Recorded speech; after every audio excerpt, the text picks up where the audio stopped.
Next to the Daily Grind Radio Show. It's your boy DJ Bugsy, and I'm sitting here with the man of the hour, D.King, representing Brooklyn. Shout out to the whole bad boy Mase, P. Diddy. You running the city, man. It's good. What's good? What's good? How you doing? What's good, I'm man? good. I'm pleasure to be here. I'm glad I'm in Philly. I love Philly. Every time I come here, it's warm. Y'all welcome me. So Okay. I'm happy to be in the hometown. Yeah, that's good. Right. Yeah. So I didn't even realize that you was from Brooklyn until I had to search you, to learn about you. Wow. I thought you was from Harlem because of the connection that you and Mase had. So I'm like, he must be from Harlem. But that's sometimes you can't assume. So when I did my further research, I realized you was from BK. Yeah. So that's dope, man. Yeah. I'm from the town, Brooklyn. Okay, so how did you and Mase link up? Because that's how I got to start off. Mase is one of my favorite rappers. You're going to go straight into Mase, huh? Yeah. He's a big homie, man. We hooked up. I used to be interning at a studio, and I was engineering in a small room, in the C room. Okay. And he came in to do a session with French Montana and Jadakiss one day. And there was a couple engineers that was going in, and he really liked them. Okay. So he just kept on like, I don't like his vibe. He kept on sending them out, and I just happened to be the last one in the C room. So they was like, yo, we got one more kid in there. But he knew he really don't know what he's doing. I mean, you want to work with him, you could try. He was like, yo, go get him.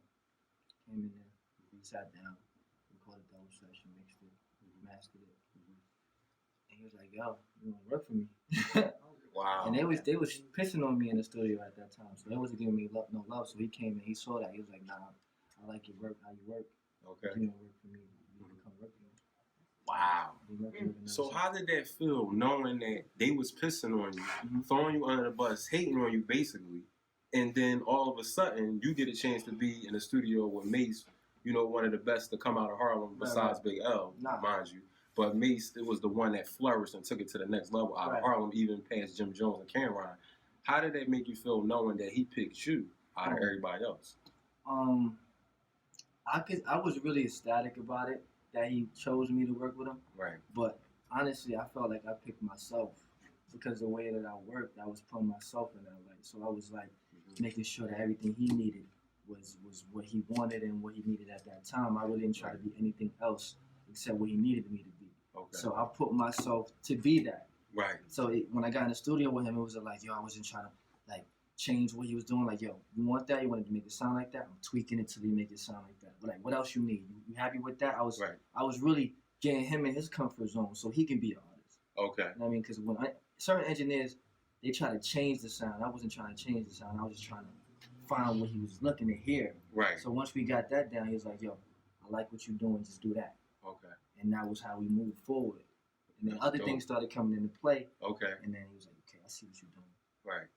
Let's make it work. So it just happened. Damn. Yeah, so does those records ever come out? Did they ever surface? Because I never. Yeah, the one we did with. Yeah, they did it. Okay. In a New York Minute. Okay, I heard that. Yeah. Okay, damn. So you engineered that joint. That's what's up, bro. Yeah. That's what's up. So now you go from being an engineer to being an artist. How was that transition? Because when I first heard TMZ, I was floored, bro. And I don't get floored easily. And they'll tell you, Felicia D and Sierra, I'm a critic to the critics of critics. I'm not a Charlemagne, but I ain't that far from it. You know what I mean? I will read you your rights, basically. So I want to know, how did you make that transition? Because being an engineer and an artist, is that same and opposed as one, or is different? Okay, I'm gonna keep it 100 with you. I always was an artist. I just wasn't comfortable with being that artist that I was now. Okay. So I really had to figure out how can I translate what I'm hearing and what I'm feeling into the music.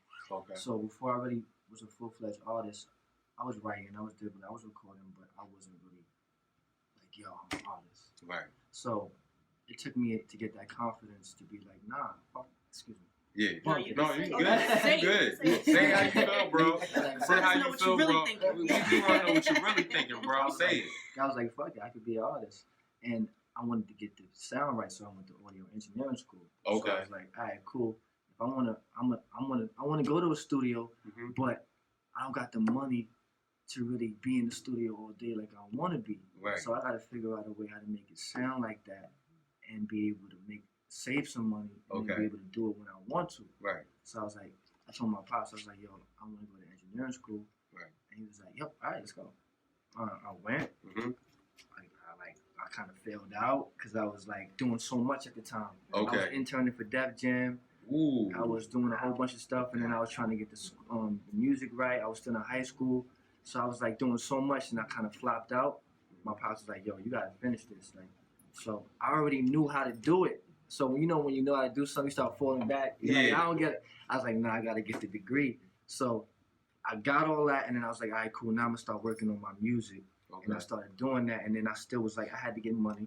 Okay. So I started interning and engineering in places. Okay. That's how I got into those positions. Right. So it just kind of helped me. I always been like back in the back, like pinning up right. Something. Yeah. And I was like, yo, when it comes to time right, then I'm gonna let people know, and it just happened. It just kept on flowing. But I was really helping other people.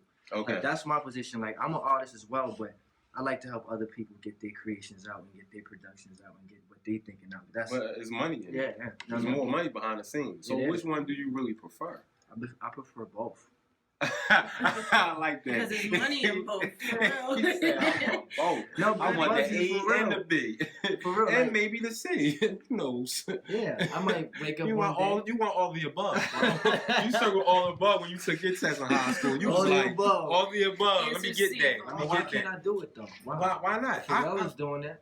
Absolutely. Swiss is doing that. Absolutely. Kanye doing it. Jay doing it. Brother preach. Why I can't do it? Brother preach. And I just gotta put myself in that position, so that's what I'm doing now. Okay, so the song TMZ, of course, the show TMZ, I'm kind of figuring, is that how that concept came together? And what exactly are you trying to convey in that song? Yeah, it's funny. That really wasn't even how it happened. Oh, it wasn't? I was in the studio, and the beat came through, and my boy heard it. Okay. I was tucking the beat.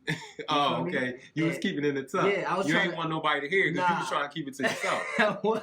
Okay. I heard the beat, and when I was playing it, my boy heard it. My boy Trey. Actually, he's one of the artists on BK Entertainment as well. He's right here. He was like, "Nah, play that back." And once he did that, I was like, "Oh man, he liked the beat."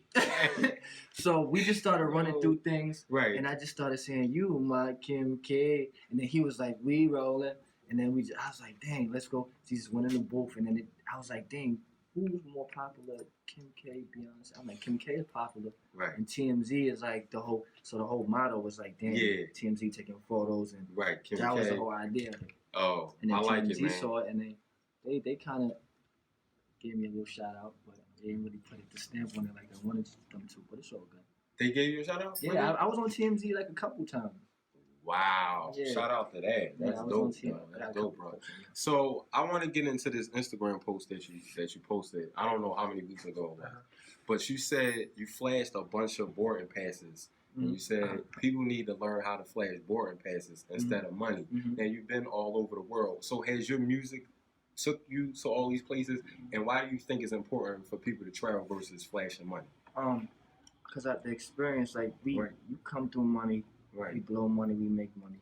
Right. But we also we put ourselves not to enjoy life and really experience other things. And music helped me experience all of these things like traveling and stuff like that. But what I always realize when I go to these other places is that everybody's chasing the same thing.